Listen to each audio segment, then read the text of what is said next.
Welcome back to another episode of the Man That Can Projects podcast. I'm the founder and host, Lockie Stewart, and today I've got an incredible guest from Melbourne joining us. And apparently I've given him his first compliment in a long time, but mate, you look incredible over the other end there. So today's guest, Taylor Sheridan. Mate, you're a musician. You're an incredible person. And one thing that I really love about you is you speak openly from the heart, and you let that obviously come out in your words from writing incredible music. And for those who haven't heard Taylor's music, I will be talking about a bit of it today and the lyrics that go behind it, but also I'll redirect you with links and upcoming shows and everything like that. But you started your career as a young teenager in rural Victoria. Are you still based in rural Victoria? Are you in the hustle and bustle now in Melbourne? No, I'm still in. Well, thanks for having me first off, Lockie. But I am living in rural Victoria. I'm only living about 20 minutes from where I was born, which is a little town called Kyneton on the Calder Freeway. And, it's one of those places that I find that people don't particularly leave because it is so small. There is a pretty great community, and, everyone knows your grandparents and your parents. And I have moved to a place called Gisborne, and it's just a little closer to the airport, but it's still got that, that community feel, which is something that is pretty important to me. That's awesome. Why is the community important to you? It's something it's important to me as well. And one of the things that we aim to do now, we've got extended community through all the listeners to the podcast. We have about 20,000 people tune in every month from all around the world, which is awesome to have that extended community. But then obviously our close-knit community, which includes our family and mates and everything like that. So why is it important for you? Well, 20,000 people listening, that's a little bit more than Kyneton. That's a little bit more than where I grew up. But it's important to me because I think I know the value of having people that genuinely have your back, and people that have your best interests. They know your story. It's not quite as I've never felt overly judged there. I feel safe. I can go to Melbourne, I can go to Sydney, and I can go and play music, and then come home and literally wear my UGG boots into Woolies, and it's fine. I think, to be honest, seeing the way that my parents are valued there, the older that I've got, it's made me be a little bit more self-aware that it's not particularly about me, it's about what my parents have done for that community. And I was just lucky enough to be accepted because of them. And obviously, you've got to have those values to keep, to have a good name around town and all those sorts of things. But I think it's more based on my previous family members. That's awesome. That's really cool. And you speak about genuine people, and it's something that I think we can definitely lose sight of. And I think instinctively, most of us have that good feeling around people we believe to be genuine. And obviously, similar to you, when I moved to the bigger city of Brisbane, which is small in comparison to Melbourne, I found it really hard to build those genuine relationships. And that could have been my own challenges, but I always felt like, people just always wanted to be around you if they could get something from you. And if they didn't really want to get to know you. And, every time we go out to the country or even back to my hometown, people are so friendly, and they make the time to really ask good questions and get to know you on a personal level. And they don't necessarily judge you for wearing Uggies in the supermarket, because I'm all about doing that, but it's sort of frowned upon in the city. So how do you sort of, I guess, identify genuine people for you, especially obviously as your music career's taken off, and you've probably got more people, especially as you do shows and tours and everything like that. You meet hundreds and thousands of people. How do you sort of filter through to what you feel is genuine? That is a great question, and something that has, the older that I've got, the more I think about, because naively growing up in a small country town, you just kind of expect everyone to have the same values as you. And I don't think I ever had a discussion with my parents or anyone really that like maybe there aren't people that you want to associate with. It was just like, just give everyone the benefit of the doubt. Like everyone's got goodness in them. See that. So naively, I, sort of did a head first into that, into my adult life. And sometimes it's paid off. The older I've got, the more that I'm aware that you do have to sift. You do have to sift those people, because like, as much as you don't think it does, like the energy that you've got around you and the people that you've got around you is so important and so influential to who you are, and to how you act. I think who you are is always kind of the core, and you definitely know your own morals and stuff. But when you're around people that don't necessarily align with that sort of stuff, you can definitely that voice in your head, you can just go shh, shh, like. And I have a real complex of people not liking me. So that sucks too, because like, it took me a little while to actually be like, I can go into a room, just be myself, and hopefully that's enough. I feel like that may be maybe a bit of a result from being a performer. You've got to be pretty agile in situations, and you go on stage, especially when you're relatively unknown. You go on a stage going like, who are you? And you've just got 45 to an hour to make people like you. Yeah. And we kind of our careers grow from being likable. So to answer your question, it's only until my late 20s that I've sort of figured out that the people that you hang out with are really, really influential to the energy that you put out as well. And it's a hard one. It's a real hard one. You kind of got to go with your gut. But the country boy in me kind of wants to trust everyone and give everyone the benefit of the doubt. 100%. I think there's probably pros and cons to that, right? And I can, I loved where you said like you got to sift through and find the right people, but it's also you want to give the benefit of the doubt, because more often than not, especially in the social media thing, and you even look at Tinder, where people just do everything off face value. It's like a swiping sort of process, and we don't ever give people the opportunity. And you might say from what someone said about people probably have opinions of me, and if you get the right person, they might say I'm a legend. If you get what I would say is a wrong person, they might think I'm an absolute douchebag.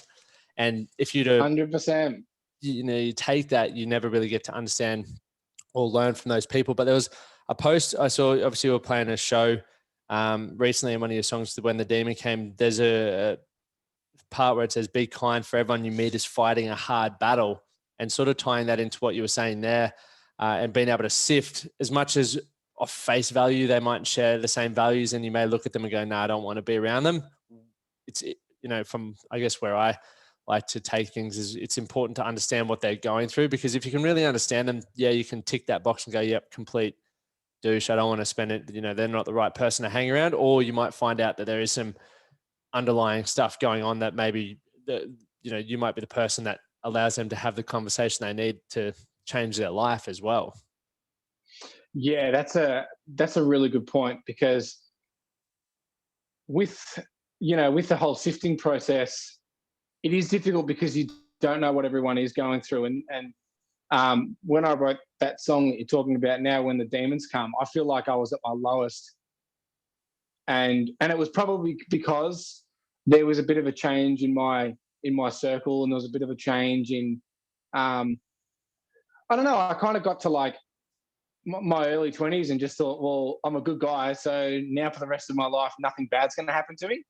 Naive country boy stuff, because you just don't talk like, I was definitely raised, and the thought process was, if you're a good person, good things happen to you. I didn't know, and it still sort of baffles me a little bit. I didn't know that you can still put your best foot forward and things don't fall your way, and people may not see that side of you that you're trying to present. And yeah, I had to. I definitely had to figure out. There was some people that I was hanging out with that I sort of had to, um, I guess, had to sift through and go right. Like, not that I thought they were bad people at all. I don't think anyone's 100% bad, but I knew that the stuff that was going on was like, it made my anxiety levels go up. It made my heart rate sort of beat in a way that wasn't, it wasn't beating to live. It was kind of beating out of fear, sometimes. And and for the situation, it probably sounds a little bit dramatic, but it was true. I was like, I was more set on being the most liked person rather than being the most likable person. Yeah. And Love that. man, that when I found, when I started, figuring out that it was time to move on from certain things, that's actually sort of when things started unraveling for me. Like some of my deep ingrained beliefs from a kid, and things that I was so petrified of ever seeing.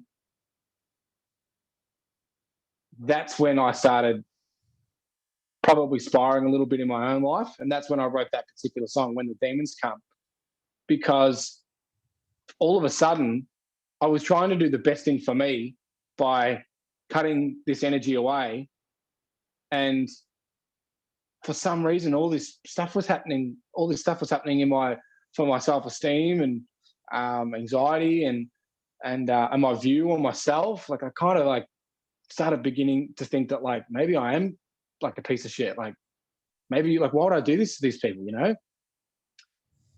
So it was a really tough time, and that's when I wrote that song. And it actually took me 12 months to write because I wanted to get it exactly right. I would get up every day, and the first lyric that come to my mind was, "When the demons come and they're just no fun, but I'll greet them anyway." Because I was like, I got to a point where I felt so defeated that I was like, if this is my life forever, if I have this negative self-talk every minute of the day and I can't escape it, how can I view it differently? Oh, man, that's Now, sorry, you go. yeah, so that no. So that was kind of, um, and then writing the rest of the song was really difficult because, like, I sometimes I'd wake up like really agitated, and the lyrics would be just like really blunt and really like, this sucks, and why is this happening to me, and why am I unraveling at almost 30? What's going on with that? And then some days I'd wake up really sad, and some days you'd wake up really angry with the situation. But the same thing, the same core was there. Why is this happening to me when I'm putting out good energy? I thought I was putting out good energy, and yeah. So I think I wrote a lyric in that song called "You're only here when I'm low, and you're busy when I'm high." That changed the game for me because that was when I was like, okay, when I'm low and talk, when I believe these voices in my head that I am a piece of shit and all these sort of things, that's when they're thriving.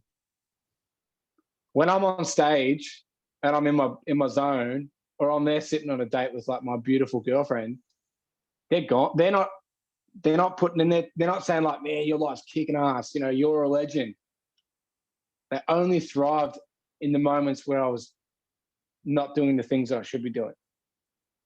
It's so interesting. And you said earlier, like it felt like it was unraveling when you were sort of distancing from certain people in your life. Do you feel like being around those people was almost like holding you to like a false sense of confidence maybe, or a false sense of understanding of yourself? And the moment that you started peeling back those essential layers, you started realizing that obviously, you started questioning, why am I doing this? And those thoughts came in, but it was also like, well, now it's really unraveling. I need to rebuild and understand who I am as a person.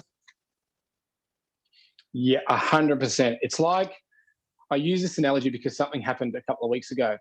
Um, a guy a guy that I went to high school with messaged me, and he was only at that school for 2 years, and he got pretty heavily picked on. And like, I grew up I was a singer in high school. Man, that ain't cool. Like, especially the stuff that I was like, it wasn't like I was doing like heavy metal and stuff. Like, they were the cool kids. They were like, oh man, at least they're the band guys. I was like this, kind of like an awkward singer, play guitar to kind of try and get a little bit of coolness.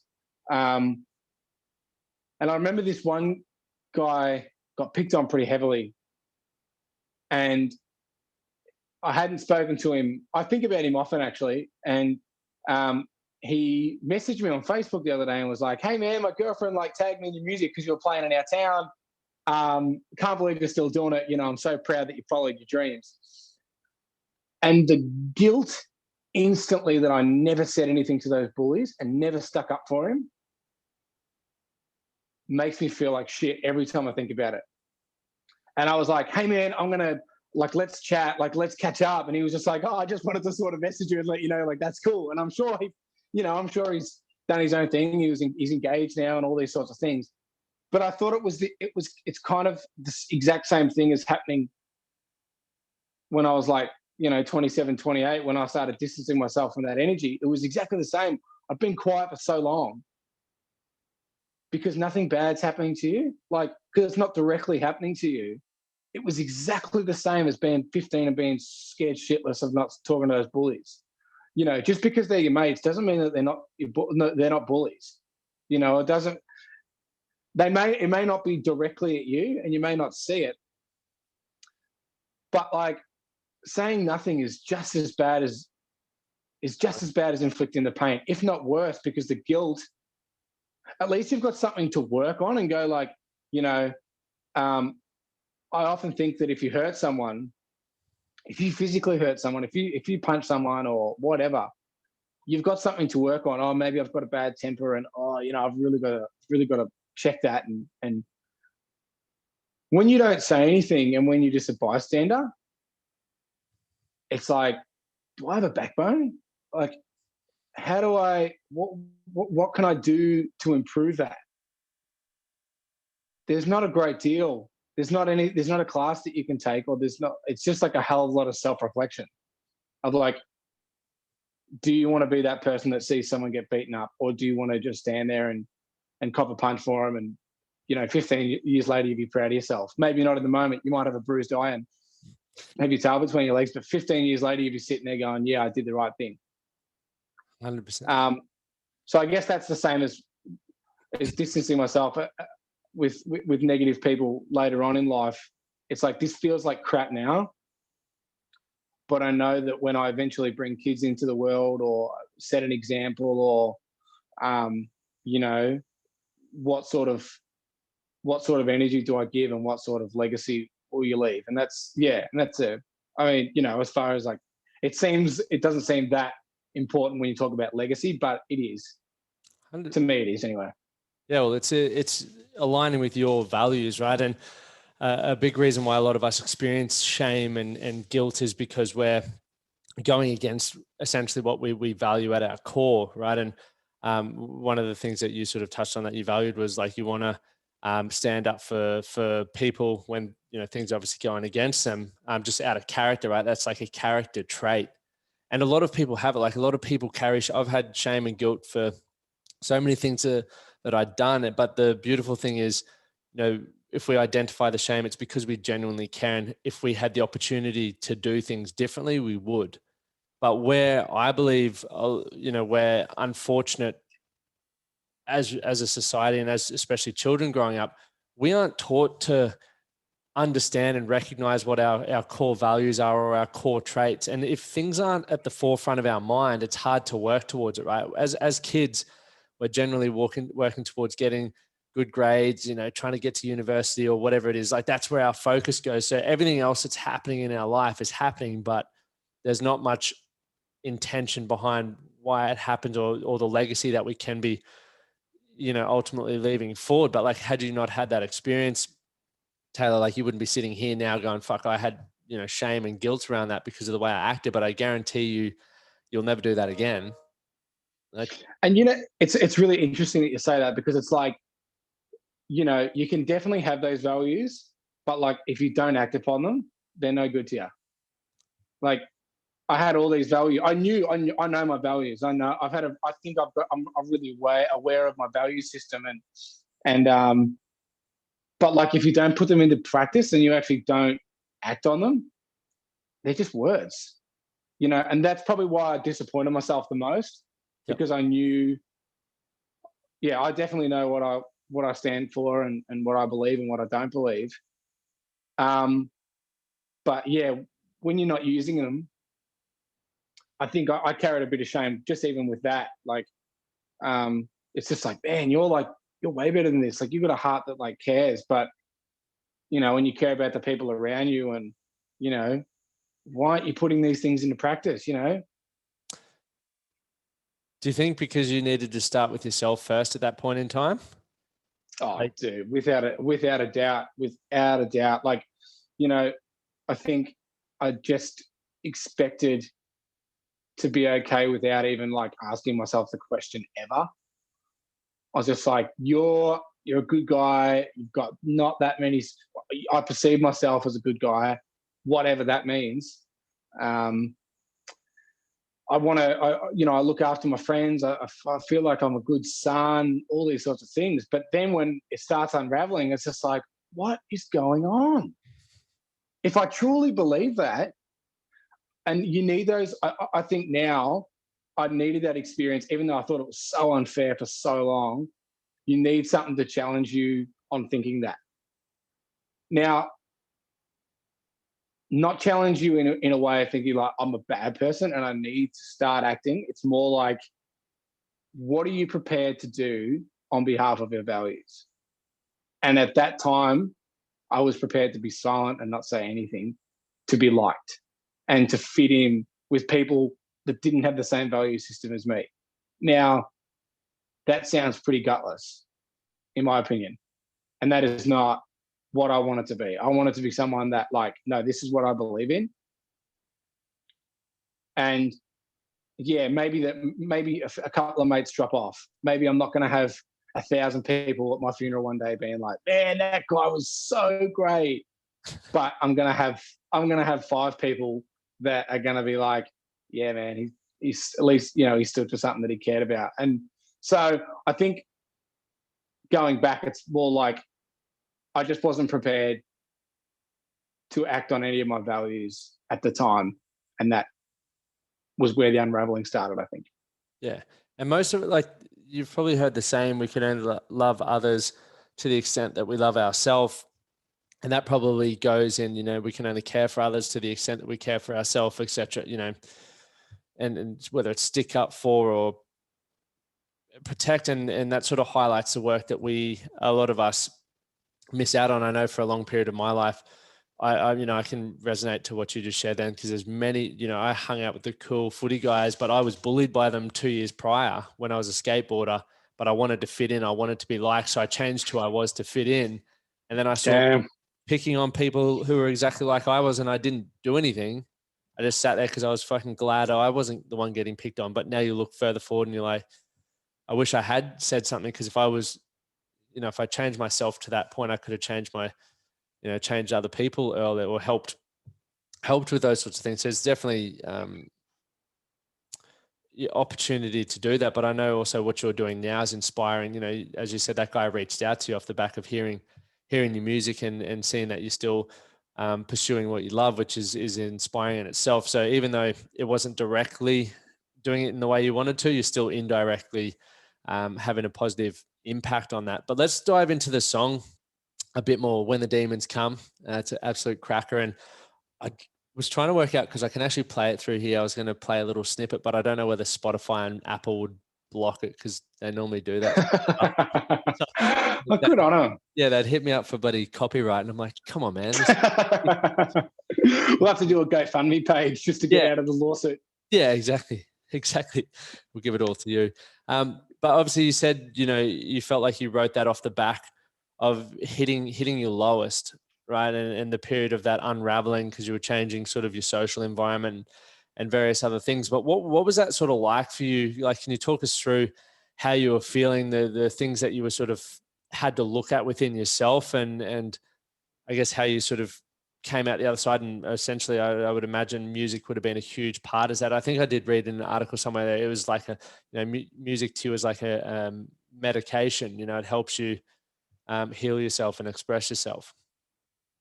Yeah, definitely. Music's always been like that for me, and music has been there for me always. I will never be able to give back to music what it has given me. You know, and I'm lucky that I've got other interests as far as things that really give me purpose and not even that, just give me like genuine happiness.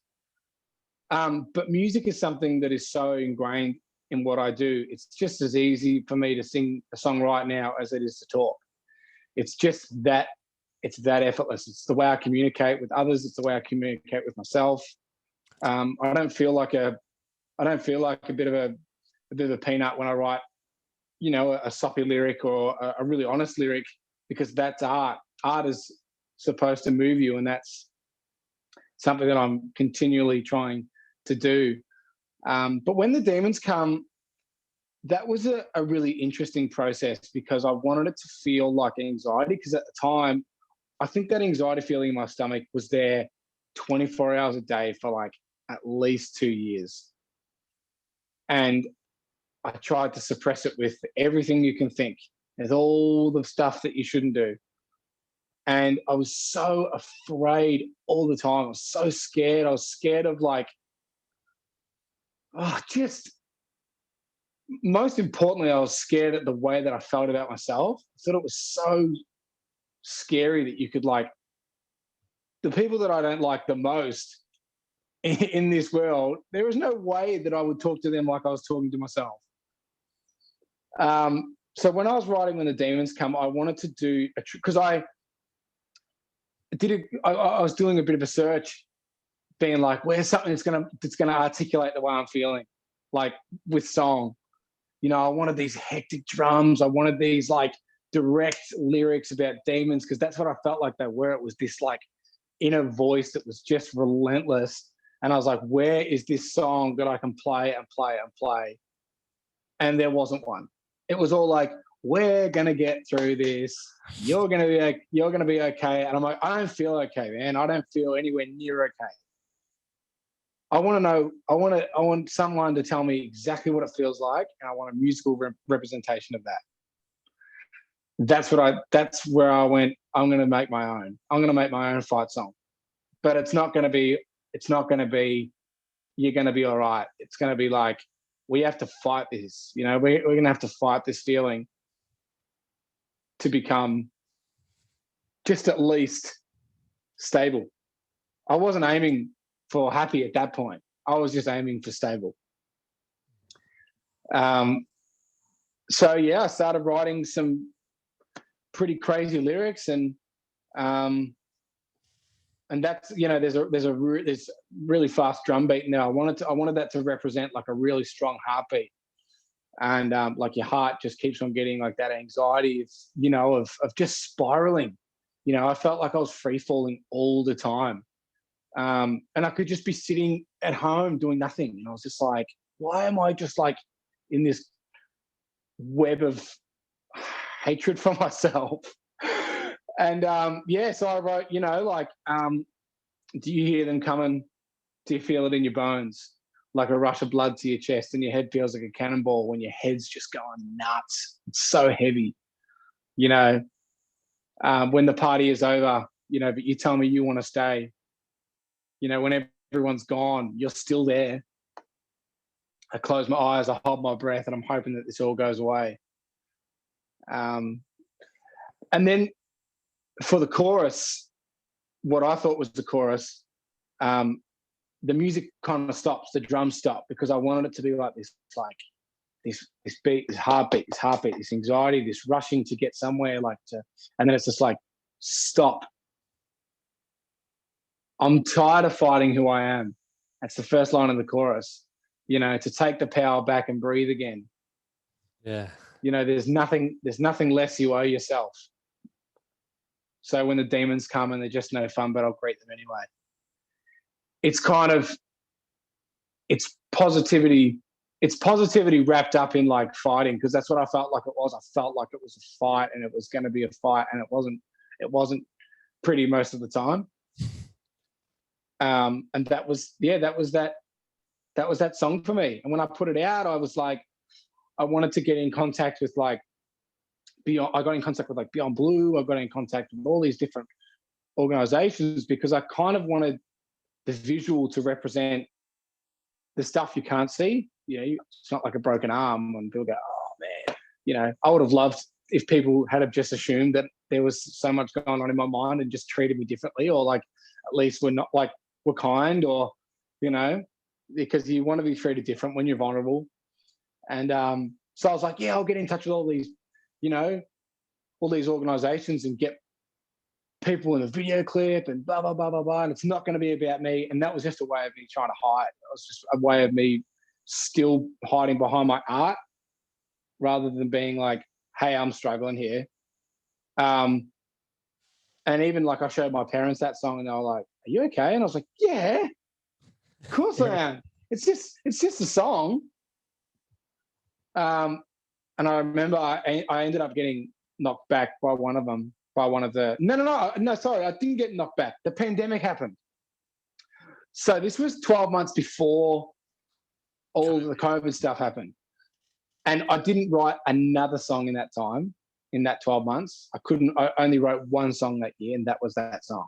I couldn't write anything else, couldn't even think about anything else. Just thought about if I get this song out there, it'll alleviate some of this this energy that I'm holding.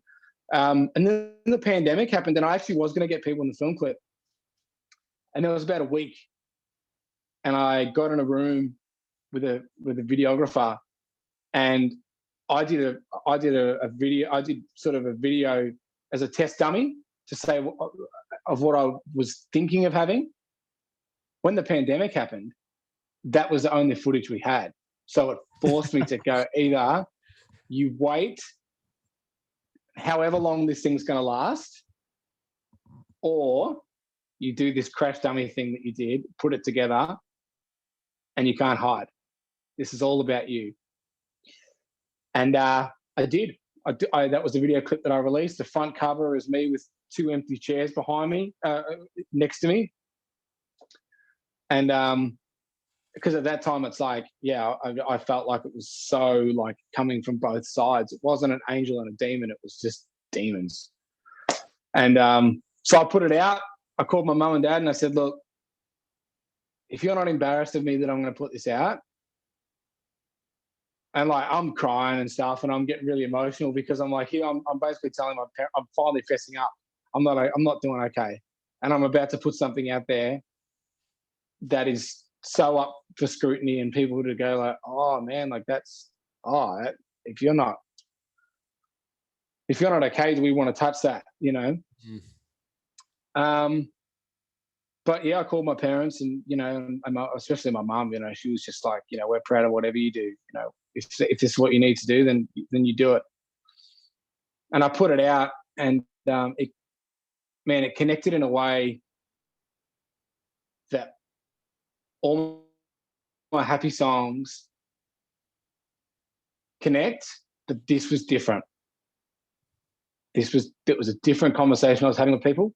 It was like having a relationship with someone before you knowing them, because these people were attaching specific lyrics to something that they were going through. And the amount of blokes that messaged me, man, it was so, so amazing. People that I admire, people from my community, like tradies and stuff, and guys that I would have loved to have had acceptance from when I was a kid, were messaging me going like, hey man, obviously if we can keep this between us, I've been going through X, Y, and Z, and it's nice to have a song that I get to like listen to on my way to work. And it was interesting because it was like all this positive stuff coming from a negative emotion that I was so, so, so scared about talking about, let alone putting out there and and doing like a visual representation as well. So that song will always mean something to me, and will always be a real time capsule for that time and that feeling. And it's just like, oh yeah, I'm never going to forget what that was like because I've immortalized it in that song. So yeah, I know I've gone on a bit of a tangent, but it's that song in many ways saved my life. I got to, and I don't say that lightly. I truly mean that.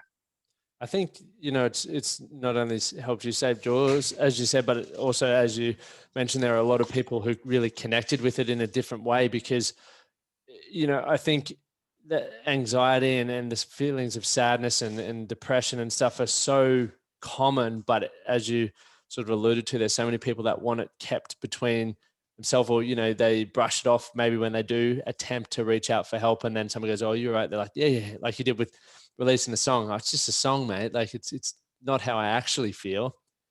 And so many of us are struggling to now be able to connect with your music and go, because people, especially blokes, we get angry at ourselves that we can't articulate how we feel. And because of that, we don't even attempt to speak. We just fucking bottle it up, become angry, aggressive, or resentful. And now that we've got, songs like yours, that can go, shit, that's exactly how I'm feeling right now. It's like, Taylor understands me. And there's more, the more we can learn to communicate, the more we'll all understand that we're in this together and the feelings are normal. It's just, we got to work through them and understand them. So true. And it's really funny. I have a great example of that. I've got a twin brother, and he, when he was 21, went to rehab for 12 months, and exact same experience in our lives, but we went different ways. I'm sure we felt the same emotions, but I guess I had music and he maybe did not. And he has been in the recovery system for maybe 6 years, and thankfully he's recovered, and it's still a fight for him, but he is so articulate and can articulate exactly how he feels when it's happening and call it out because he has those tools now. Unfortunately, they're not just given to you, which I would have very much appreciated if they were just handed to me on a silver platter. But I remember showing someone that song, one of my really good friends, a pretty good friend, and he turns around and he goes, "Oh, is that about your brother?" And I thought, I don't have the skill set to articulate that I'm struggling. How the hell are you supposed to know that I'm struggling? Even if I've just shown you a song called When the Demons Come, I'm too tired of fighting who I am. There's all these lyrics, and it's going like, you've never spoken about it with us. You've never said that you're ever struggling. And here I am still, here I am thinking I'm putting my balls in the line going like, man, but I'm still masking what I'm actually trying to say. Even someone that has known me for 15 years goes, "Oh man, that must be about your brother because you don't have any problems because we've never even spoken about that." That's when I was like, holy shit, am I that closed off that even like my really good mates wouldn't believe that I was going through this crap? Now at that time, I had like a pump bottle of like alcohol next to my bed, just in case I had like a little bit of like a bit of a moment. I could just reach for it and just alleviate a bit of that energy. And here's someone saying to me, "Oh, is that about your brother?" And I'm going, and I felt it was a slap in the face at the time because I put so much into this song. But essentially, what I was doing still was not addressing what I was really trying to say, and that's, I don't think I'm okay. Why do you think you did struggle with it? Because I think, we've got great awareness campaigns and days like Are You Okay? been obviously one of the probably biggest. Yet, as you mentioned, your brother has the tools to understand himself and articulate himself really well, but majority of us don't. And whether it's the individual struggling or it's the mate who may have mates who are struggling, we lack that the skills or the ability to pick up on emotional mood swings or just know when your mates aren't right. So how would, for you, maybe you have liked your mates to, for someone listening in the future who I can't give an example, but maybe just to check in with your mates, like what would you like to see some things moving forward that people could just start developing? Because these are all skills that we aren't taught, unfortunately. The ability to communicate and articulate ourselves, check in on our mates. We do it from a surface level, but to genuinely give a shit, and tying that back into what you said earlier, you'd much rather have 5 people at your funeral who, you truly connected with than 1,000 people who you maybe, they knew your name and they said, oh, what a top bloke, but they didn't really understand you or care on that deeper level. You know what? I think that, it definitely has to be a two-way street. Like, what I would have liked at the time probably is, I felt very selfish. I look back on that time and I was very selfish, because I was like, it's all about me, it's all about my problems, and it's all about this. But it's like I didn't give any of my mates the opportunity to help. There was one mate that I had, and he's more like a brother, to be completely honest. And in those 2 years, we spoke every day on the phone. Now that's very excessive, but I could say anything to him, and he never judged me. He never pointed a finger or said, "Oh man, it's about time we wrap this up now. Like, we've been talking about this for 2 years. Like, can we talk about something else?" Never that. Just listened, and it's so easy. It's so easy to sort of go into situations with a shield of like, I'm going to help you. It was like me going into When the Demons Come, going like, I'm going to put this out because it's going to help others. It's great to hide behind that shield, I think, because we're going in with a little bit of righteousness, going like, well, I know what it feels like now, and I'm going to help people. What about helping yourself? There is no shield. You take your hands off the wheel. It's easier to go into battle going, yeah, we're doing it for the greater good, rather than doing it for yourself. It's like when people talk about when they have kids and, they go like, I would do anything for my child, or I'd do anything for my partner. But it's just like, would you do anything for yourself? I don't reckon you would. Why do people eat crap food? And I'll eat Macca's. I'll see my mum eating Macca's going, what are you doing? Yeah. You should be eating a salad. 10 minutes ago, I'm sitting there with a Big Mac going, this is amazing. I think it's easier to be there and look after and be aware of other people's situation with that righteousness, rather than be like, I didn't, for those 2 years, I don't reckon I went to the gym. I don't think I looked after myself at all. I actually think I tried to self-destruct. Now, if that was my partner, I would do everything in my power to make sure that they didn't do that. Why is it okay for me to self-destruct and not really care?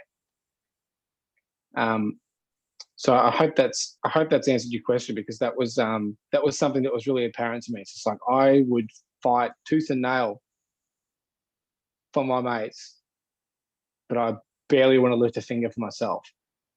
That's such a crucial point, and something that I hope the listeners understand. It's exactly that. You said you weren't, going to the gym. You probably weren't eating well. You weren't doing the things to get yourself back to, or put yourself in a position to be happy with yourself. Like if it's very easy to just constantly be looking after others. But it's like I said before, if you don't care for others, it's hard to care.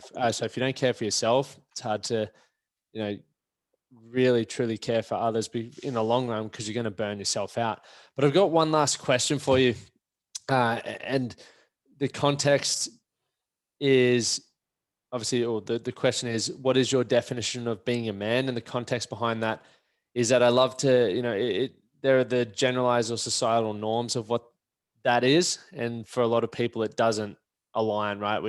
There's so much self-destruction going on because we're trying to live into this stereotype of what it means to be a man. But I love hearing from individuals what it means for you, because there are people out there who are going to resonate with your story, Taylor, and your definition around it, or what you strive to be, who will go, fuck yeah, I'm not alone. Like, I can definitely relate to that.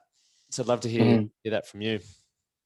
That's really, really funny that you asked me that question, because I've literally got a song that I'm going to record on my next project called "What Does It Mean to Be a Man These Days." Sweet. Might be the new theme song of the Man That Can project. And it's like, and it was kind of a story about it's kind of loosely based on my dad's experience and his life. Yep. His dad was a farmer in a little town called Donald, and he ended up taking his own life when my dad was 6, and he left my grandma with 5 sons. And like, my old man grew up like, I mean, and you don't really know until you're older, and you don't know why. Like, he was really hard on us growing up, and probably harder on himself, to be completely honest. But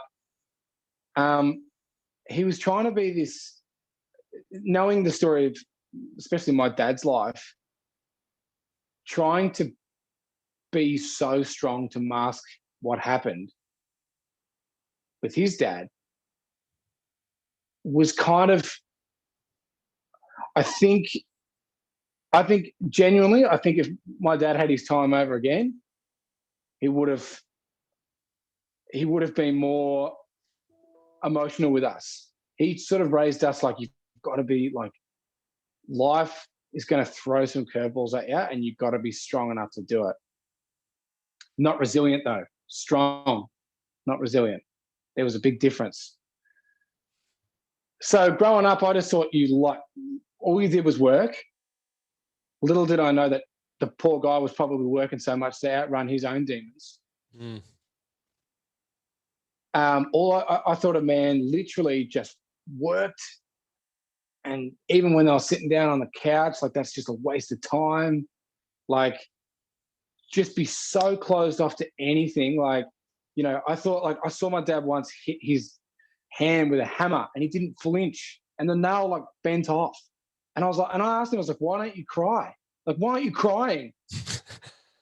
Give me some. And he said, and he goes, I'm too old to cry.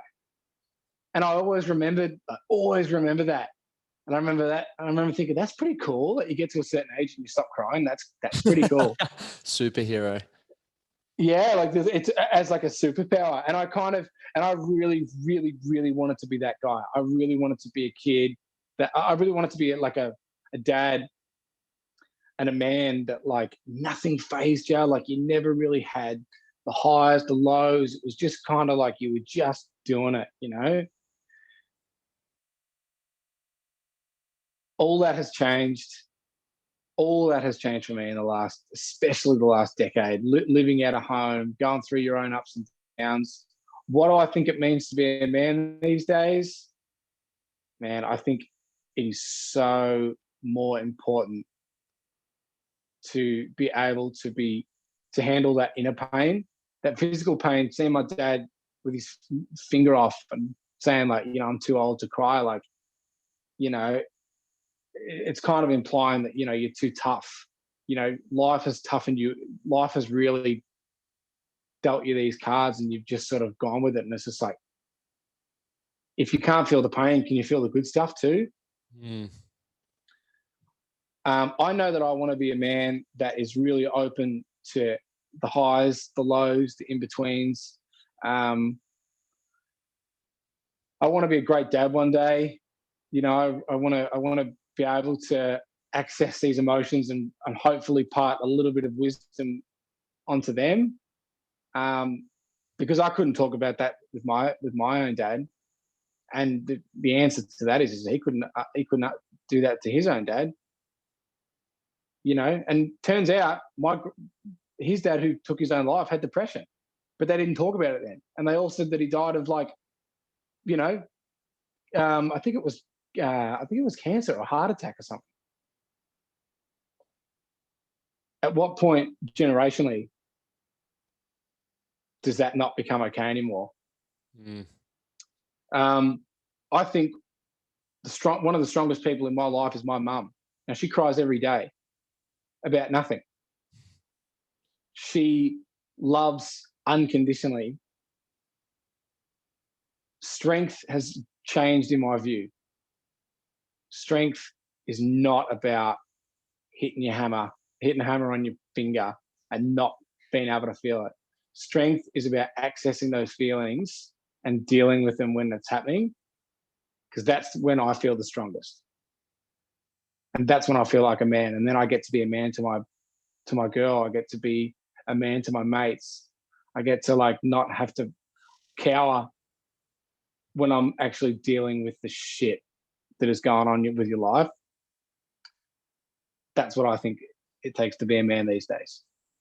That's awesome, mate. Thanks for sharing that. And finally, where can people find you? Obviously, all your music, social platforms, websites, all that sort of stuff to stay in touch with you. Yeah, definitely. You know, you can check me out on Facebook and Instagram, and I'm on Spotify and iTunes. And my name is Taylor Sheridan. It's all under Taylor Sheridan Music.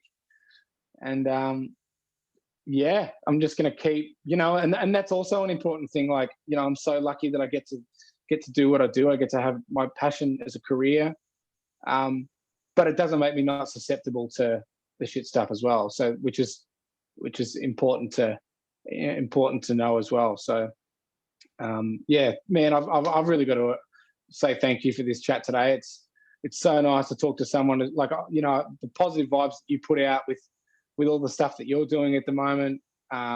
You know, I mean, I don't have the same six pack as you, but look, we've all got to aim towards something. But yeah, I feel like this stuff is really important. So, man, good for you, and yeah, you're a great guy, and this has been really cool. Mate, I appreciate your time and your honesty, mate. It's, as you spoke about earlier, it is hard to open up and talk about what's really going on, but you're leading the way with that, and the music that you're putting out's incredible. And as you mentioned, people are connecting with it, and we need that more than ever now, because with the way the statistics are going, that's what we need. But thanks again for your time, mate, and I look forward to following the continued success. My pleasure, brother. Thank you.